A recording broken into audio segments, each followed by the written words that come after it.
Hello friends, welcome to my channel. எல்லாருக்கும் happy afternoon. எல்லாரும் episode பார்த்துட்டீங்க. இந்த ட்ரெயினை பிடிக்க இவ்வளோ வேகமாக போகிறாங்கன்னே தெரியல. ஆக்சுவலி இன்னைக்கு எபிசோடு ஆக்சுவலி ஹை வோல்டேஜான ட்ராக் மாதிரி. இதை கொஞ்சம் ஸ்லோவாக தான் எடுத்துருக்கணும். இந்த மாரி விஷயங்களை நீங்கள் ட்ராக் பண்ணாமல் என்னத்தை ட்ராக் பண்ண போறீங்கன்னே தெரியல. இது வீக்கா ஃபேன்ஸ், ரொம்ப எமோஷனல் பாண்ட் இருக்கவங்களுக்கு பாத்தீங்கன்னா இது பாசிட்டிவ் தான். ஏன்னா வள வளன்னு இழுக்காம டக்குன்னு முடிச்சுட்டாங்க, அம்முக்குட்டி சேஃப் அப்படின்றது நமக்கு ஒரு ஹாப்பி நியூஸ். ஆனா இத ரெண்டு விதமா இருக்கு. ஜென்ரல் ஆடியன்ஸ்னு ஒண்ணு இருக்கு, அவங்களுக்கு நீங்க கொடுக்கறதே இதுதான். இந்த ட்ராக்கை இவ்வளோ ஸ்பீடா கொடுத்தா எப்படி அந்த ஜென்ரல் ஆடியன்ஸ் நம்மள ஹோல்டு பண்ணி இருப்பாங்க? இது இன்னும் கொஞ்சம் கூட ஃபயரா இருந்திருக்கணும் அப்படின்றது என்னுடைய ஃபீல். ஒவ்வொருத்தங்களுக்கும் ஒவ்வொரு விஷயங்கள் டிஃப்ரெண்டான ஃபீல் கிடைக்கும். எனக்கு இப்படி தோணிருக்கலாம், ஒரு சிலருக்கு இது நல்லா சூப்பரா இருந்துச்சு அப்படின்னு தோணிருக்கலாம். எனக்கு ஏன் இப்படி தோணுச்சுன்னா, காலையில எந்திரிச்சு போகும்போதே எங்க வீட்டுல எல்லாருமே கேட்டாங்க, ஒரே நாள்ல எல்லாத்தையுமே முடிச்சுட்டாங்க அப்படின்னு சொன்னாங்க. இதே மாரி எங்க வீட்டுல இன்னொரு எபிசோடுக்கும் சொல்லியிருக்காங்க. அந்த ஆக்சிடென்ட் சீனுக்கு அப்புறம் விஜய் காவேரியோட அந்த எமோஷனல் இது எல்லாமே டக்கு டக்குன்னு முடிச்ச மாதிரி இருந்த டைம்லயும் அப்படிதான் சொன்னாங்க. ஸோ ஆடியன்ஸா பாக்குறவங்களுக்கு என்ன நினைப்பாங்க, இதெல்லாம் நமக்கு ஃபீல் கொடுக்கும். கொஞ்சம் இப்படியா அப்படியான்னு காட்டும் போது அந்த ஹைப் கொடுக்கும். அட்லீஸ்ட் டிராவல் பண்றதோட முடிச்சு நாளைக்கு அம்முக்குட்டியை காட்டுறோம், நாளைக்கு அம்முக்குட்டியை காமிச்சிருந்தா இன்னும் அது ரொம்ப நம்ம அந்த ஆர்வம், அந்த பார்க்கணுன்ற கியூரியாசிட்டி எல்லாமே இருந்திருக்கும். இன்னைக்கு அவங்க கண்டுபிடிச்சு முடிச்சுட்டாங்க, நாளைக்கு இதுல என்ன இருக்கும் அப்படின்றது நிறைய பேர் கெஸ் பண்ணிருப்பாங்க. ஸோ இதுதான் ரொம்ப ரொம்ப மெயின். ஸ்டார்ட் பண்ணது ஓகே, இன்னும் கொஞ்சம் சீன்ஸை வச்சு இன்னும் கொஞ்சம் பக்கம் தொலாவுற மாரி, காரு ரெண்டையும் சேஸ் பண்ற மாரி பண்ணி நிவினும் விஜயும் போய் சேஸ் பண்ற மாரி பண்ணி தானே அந்த லாஸ்ட் ஃபைட் வச்சாங்க. அந்த மாரி எல்லாம் கொஞ்சம் இன்ட்ரெஸ்டிங்கா போயிருந்திருக்கலாம் அப்படின்றது என்னுடைய ஒப்பீனியன். நிஜமாலுமே opinion differs from one person to another.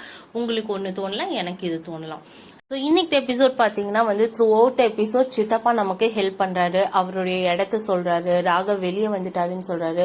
And காவேரியோட ஸ்டேட்மெண்ட்லயும் பாத்தீங்கன்னா எனக்கு தெரியும் எங்க ஃபேமிலிக்கும் அவர்னால பிரச்சனை அப்படின்ற மாதிரி சொல்றாங்க. அதுக்கப்புறம் அதே ராகவ் தான் அப்படின்னு சொல்லிட்டு அந்த கார் டிராவல்ல போகும்போது காவேரி சொல்லிட்டே வராங்க, இவர்னாலதான் எங்க அப்பாவுக்கு பிரச்சனை, எங்க வீடு எங்க கிட்ட இருந்து பறிக்கிறதுக்கு அவ்வளோ டார்ச்சர் பண்ணாரு அப்படிலாம் எங்க அம்மா சொல்லியிருக்காங்க அப்படின்னு சித்தப்பா மைண்ட் போய் செம்மையா இருந்துச்சு. இவ வேற நேரங்கட்ட நேரத்துல தெரிஞ்ச விஷயத்தையே புதுசா சொல்ற மாரி சொல்றான். சித்தப்பா ஃபுல்லா இவங்களுக்கு நடுவுல மாட்டி விட்டுட்டு நம்மள வச்சுக்கிட்டு விளையாடுறானுங்க அப்படின்ற மாதிரியே இருந்துச்சு. ஸோ அதுக்கப்புறம் மறுபடியும் எதனால உங்களுக்கு ஒரு ராகவுக்கும் பிரச்சனை, மறுபடியும் சித்தப்பாவோட மைண்ட் வாய்ஸ் சூப்பரா இருந்துச்சு. கேட்குற கேள்விய பாரு, பண்றதெல்லாம் பண்ணிட்டு அப்படின்ற மாதிரி இருந்துச்சு. ஸோ அந்த சீன்லாம் ரொம்ப சூப்பரா இருந்துச்சு. ஸோ காவேரி அவங்களுடைய பாஸ்ட் இதை சொல்லிட்டே வராங்க. விஜய்க்கு ஆப்ஷனே இல்லை, அவங்க எத்தனை தடவை கொடைக்கானல் ஸ்டோரி சொன்னாலும் கேட்டேதான் ஆகணும் அந்த மாதிரி இருந்துச்சு. ஸோ அந்த பார்ட் மட்டும் கொஞ்சம் இப்படி இருந்துச்சு. அதுக்கப்புறம் த்ரூ அவுட் அந்த லொகேஷன் எல்லாமே போலீஸ் கிட்ட பேசி அண்ட் விஜய் ஃபர்ஸ்ட் ராகவோட வீட்டுக்கு போறாங்க. அங்க இல்லைன்னு தெரிஞ்சு த்ரூ அவுட் எங்க இருக்காங்க அப்படின்னு சர்ச் பண்ற மாதிரி இருந்துச்சு. அம்முக்குட்டி ஸ்டோல் த ஷோ தான் இன்னைக்கு சொல்லணும். ஏன்னா இவ்வளவு குட்டியா இருந்துட்டு எல்லா விஷயங்களையும் புரிஞ்சு ரொம்ப ரொம்ப ரொம்ப ரொம்ப சூப்பரா ஆக்ட் பண்ணியிருந்தாங்க. ஒரு இடத்துல ராகவ் மிரட்டணும்னு அப்படியே சத்தம் வந்துச்சுன்னா பாத்துக்கோ அப்படின்னா அந்த குழந்தை பயந்துட்டு வாயில கை வச்சுட்டு அழுதது, அப்படியே அந்த குழந்தை தூங்கிடுச்சு. அதுக்கப்புறம் அவங்க ஒரு ஸ்பாட்ல போய் நின்றுட்டாங்க. அந்த ஸ்பாட் பார்த்தோன்னே தெரிஞ்சிச்சு, ஓகே இங்கதான் ஃபைட் நடக்க போகுது. ஏன்னா அந்த இடத்துல வழக்கமா நிறைய ஃபைட் நடந்திருக்கும். சோ எனக்கு என்னன்னா விஜய் ராகவோட ஃபேஸ் ஆஃப்லயே அப்படியே தொடரும் போட்டிருந்தா நாளைக்கு என்ன நடக்க போகுது அப்படின்ற கியூரியாசிட்டி இருந்திருக்கும். இன்னைக்கே காவேரி ரெஸ்கியூ பண்ணிட்டாங்க அண்ட் விஜய் ஃபைட் பண்றாங்க, சித்தப்பாவும் ஹெல்ப் பண்றாங்க. நாளைக்கு இந்த ஃபைட்டோட கண்டினியூஷன் இருக்கு, அதை பார்த்துட்டு ஃபைட்டுக்கான ரிவ்யூ கொடுத்துக்கலாம்.